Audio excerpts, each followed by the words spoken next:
Almost 2.5 months ಆಗಿಬಿಡ್ತು ನಾನು ಕೊನೆಯದಾಗಿ ನನ್ನ ವಿಡಿಯೋ ಯೂಟ್ಯೂಬ್ನಲ್ಲೇ ಅಪ್ಲೋಡ್ ಮಾಡಿ. ನಾನು ನನ್ನ ಲೈಫ್ನಲ್ಲಿ ಯಾವತ್ತೂ ಅಂದ್ಕೊಂಡೇ ಇದ್ದಿಲ್ಲ ಈ ಥರನೂ ಒಂದು ವಿಡಿಯೋ ನನ್ನ ಚಾನಲ್ನಲ್ಲಿ ಅಪ್ಲೋಡ್ ಮಾಡಬೇಕಾಗಿ ಬರುತ್ತೆ ಅಂತ.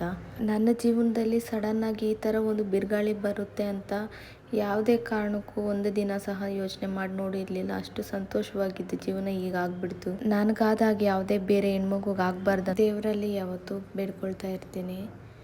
ಆದರೂ ಈ 2.5 ಮಂತ್ಸಲ್ಲಿ ನೋಡದೇ ಇರೋ ಹಾಸ್ಪಿಟ್ಲೆಲ್ಲ, ಪಡದೇ ಇರೋ ಕಷ್ಟ ಎಲ್ಲ ಥರನೂ ಸಾಧಿಸಿ ಆದರೂ ಸಹ ನನ್ನ ಕೈಯಲ್ಲಿ ನನ್ನ ಹಸ್ಬೆಂಡನ್ನ ಉಳಿಸ್ಕೊಳ್ಳೋದಕ್ಕಾಗಲಿಲ್ಲ.